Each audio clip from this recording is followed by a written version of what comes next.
Hi, I am Michael Santos, and today we're with. Let's see. Hi, I'm Michael Santos. Thanks for visiting us again at compliancemitigation.com. My name is Michael Santos, and today we are going to be talking about violating federal tax laws. This is case study number 8.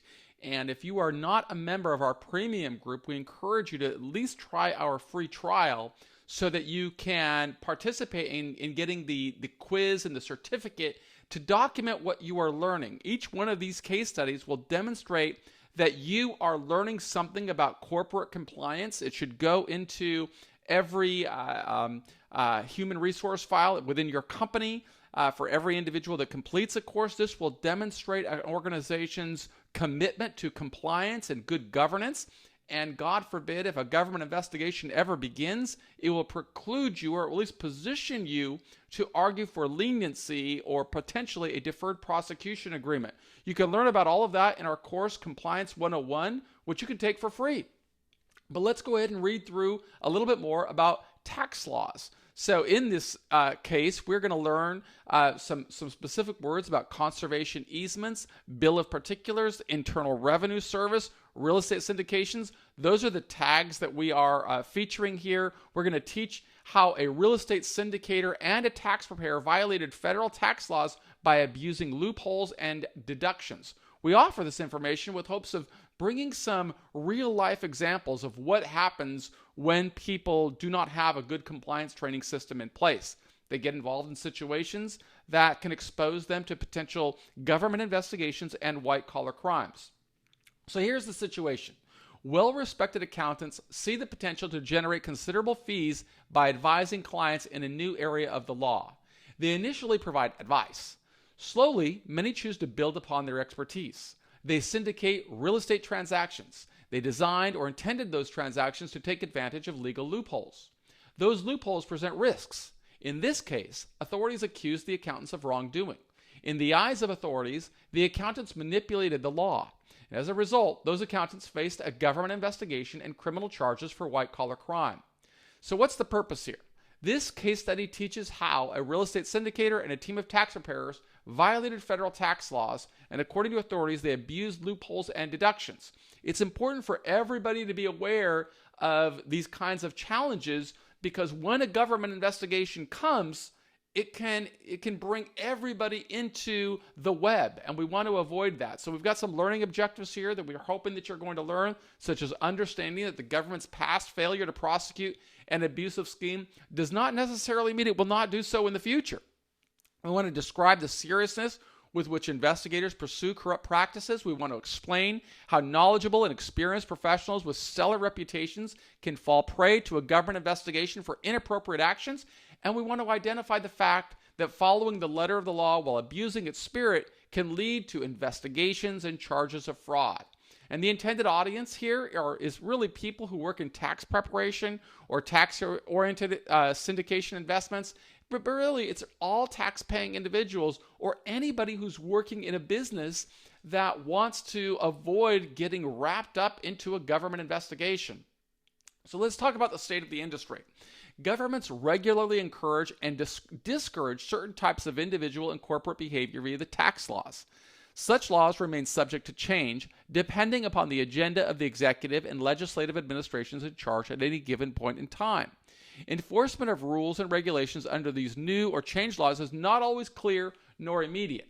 Now, I'm filming this on March the 20th, 2021, and we've just had a transition in presidential administrations. We went from President Trump to President Biden. Under President Trump, there was a fundamentally different approach to the way compliance and business may have been measured. Contrast that with the new administration. Now there are going to be many more regulatory investigations and investigations of business that makes it all the more reason for people to learn. Even the former president is now wrapped up in so many investigations, he will likely be in litigation for the rest of his life. Enforcement of rules and regulations under the new law or change law is not always clear nor immediate. This lack of clarity presents risks. When professionals fail to stay abreast of changes in rules or regulations, they become vulnerable to potential sanctions or liability. The Department of Justice may prosecute those people for white-collar crimes. Accountants, attorneys, and wealthy individuals utilize tax shelters in order to shield income from taxation. The IRS determines the legitimate use of such shelters. It also seeks to root out abuse of those shelters. Based upon this case, the IRS clearly intends to pursue and prosecute cases involving conservation easements aggressively. Authorities will likely begin from the point of skepticism, analyzing the legitimacy of whether the tax shelters had any legitimacy at all in the first place. So let's talk about the background and analysis of this particular case. A cottage industry developed within the tax preparation field pertaining to conservation easements. A conservation easement serves as a voluntary and legally binding agreement between a landowner and a land trust or government agency. When landowners donate an easement to a land trust or public agency, they give away some of the rights associated with the land. The easement permanently limits uses of the donated parcel for the purposes of conservation. Importantly, for tax preparers and landowners alike, beginning in 2006, a voluntarily donated conservation easement qualified as a charitable tax deduction on the donor's federal income tax return. Very important to high net worth individuals that want to lower their tax obligation. All of the information in this study comes from the Department of Justice press release and other articles referenced below. We provide those articles right at the bottom of every case study. You'll see there are the links. So we want you to see we're not just pulling this out of a hat. This is real information that happened to real people. So let's go on here. Where was I? State of the industry. I was talking about that. So let's talk about conservation easements. Legitimately serve an important purpose, offering private landowners flexibility in protecting their land in perpetuity while still making use of it today. For example, a donating landowner can retain the right to grow crops on a parcel while at the same time relinquishing the right to build additional structures.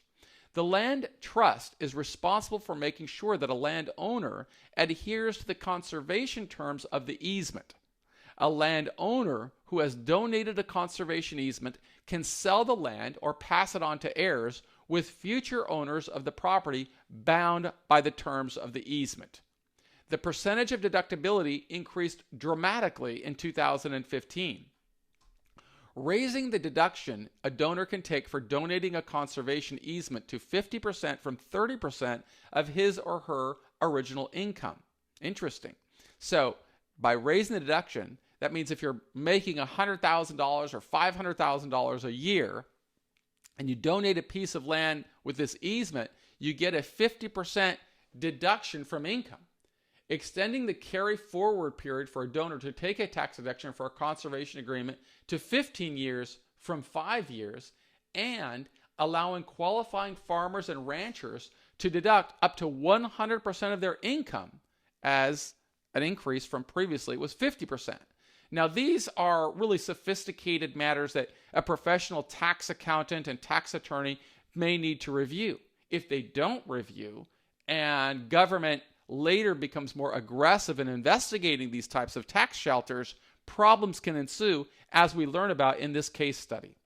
There are two brothers, Stein Agee and Corey Agee. They were also partners in business. They had an accounting firm known as Agee Fisher Barrett, based in Georgia. Their late father, Edward Agee, founded the firm. Wealthy Georgian families respected the firm and the Agees. The firm developed a flourishing practice. It began offering tax advice on conservation easements shortly after the legal rollout. The Agees took note of the lucrative loophole.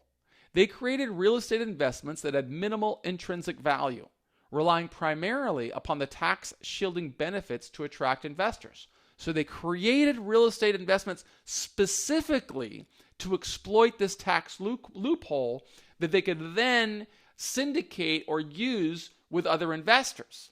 They likely took comfort in pursuing this venture because the government had not prosecuted anyone previously for abusing this tax shelter. So that's something we have to be aware of. Just because the government didn't prosecute in the past doesn't mean the government is not going to prosecute in the future. Beginning in 2008, the Agees marketed, promoted, and sold investments in syndicated conservation easements tax shelters. We're going to abbreviate that as SCE. They expanded the practice aggressively between 2013 and 2018. The Agee brothers designed the SCE tax shelters to produce tax deductions for high-income taxpayers through partnerships that purported to make genuine real estate investments. In truth, however, at least according to the IRS, the partnerships lacked material economic substance and served little legitimate purpose. From the outset, the Agees intended to place a conservation easement over the real estate. So this wasn't something they did where somebody owned 500 acres and they wanted to protect a certain area in perpetuity and then created an easement by donating it to a land trust. This was a calculated, engineered plan to take advantage of a tax loophole. Each transaction enabled investors to shelter their income from the IRS. And from their perspective, substantial tax deductions would reduce the economic risk of the investment. For every dollar invested in the partnership, the investor would receive more than $4 in charitable tax deductions. One such deal included two individuals originally purchasing a 405-acre tract of land in Boone County, North Carolina in 2011 for $650,000. Fort Myers Limited Partnership, that's the name of the entity they created, bought that land in December of 2013. So the first group bought it, 405 acres, for $650,000. Then they sold it to this SCE, this tax shelter, and the limited partnership paid $7 million in 2 years. So it went from $650,000, Agees bought it, right? Created the partnership, probably sold investments into that for putting a valuation on it of $7 million. So they wanted to get at least a 10x yield on their investment in 2 years. Not a bad deal if it was legal. But then look what happened. Fort Myers donated a conservation easement to a land conservancy on 281 acres of the tract, and they valued the easement at $66 million. So this land that initially sold for $650,000 for all 400 acres, they're saying is now worth only, not even all of it, just a little over, maybe 3/4 of it, is worth $66 million. So they get a tax deduction for $66 million. And as a result of that tax deduction, anybody that invested in Fort Myers Limited Partnership would have gotten that deduction as well, or their pro rata share of it. In similar deals, Southern Appalachian Investment Fund produced a $24 million deduction on a property that had been purchased for less than $5 million just a year before. Several other entities took enormous deductions as well. All told, the Agees constructed shelters in excess of $1.2 billion, enabling investors to avoid more than $250 million in taxes. Sure, that looks like a great deal, but will IRS come investigating? The Agees and nominees who served as general partners on these deals received millions of dollars in fees for constructing the transactions. Simultaneously, the Agees made the top 10 list of notable financial advisors in the state of Georgia. They look like stars. But then the Internal Revenue Service turned a new chapter. They ignored these types of transactions for years. So over time, real estate syndicators and accountants like the Agees kept probing the IRS's tolerance for using these transactions. The Agees, in particular, became especially brazen in the use and abuse of conservation easement tax deductions. They fell under the thumb of an IRS investigation in 2019. Several different agencies with authority in these matters began cooperating to bring a case against the Agees in 2019. Those entities included special agents from the IRS and the U.S. Postal Service. Those agencies performed the legwork for the U.S. attorneys and 2 tax division trial attorneys that were appointed to prosecute the case because it was pretty sophisticated. When the Agees became aware of the investigation, they quickly pleaded guilty. They pled pursuant to a bill of information instead of an indictment. Now, in our course, Compliance 101, we describe the nature of a grand jury.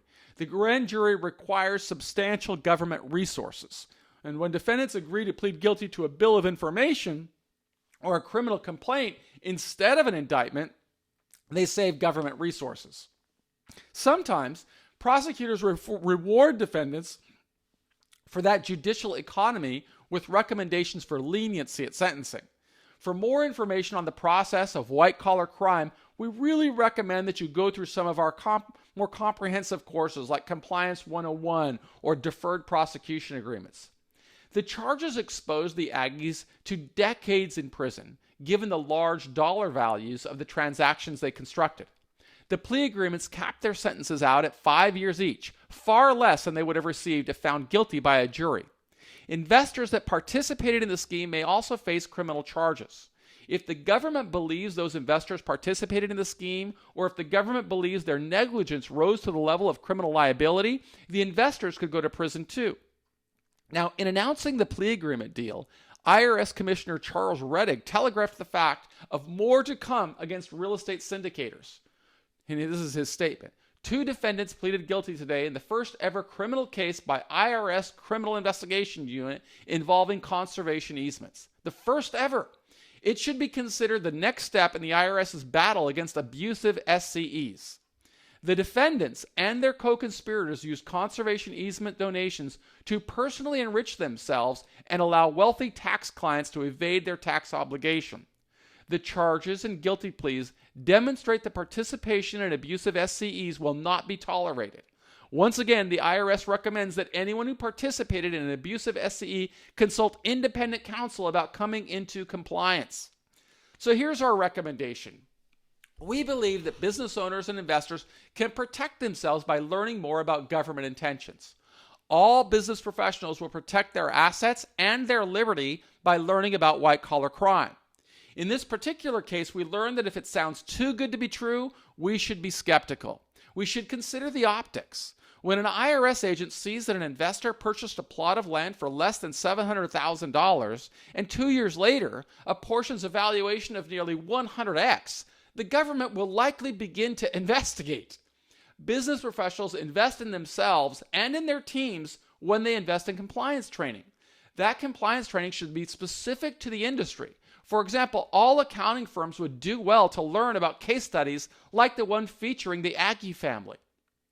By learning about people that faced scrutiny, investigations, and criminal prosecutions, they think more deliberately about protecting their liberty.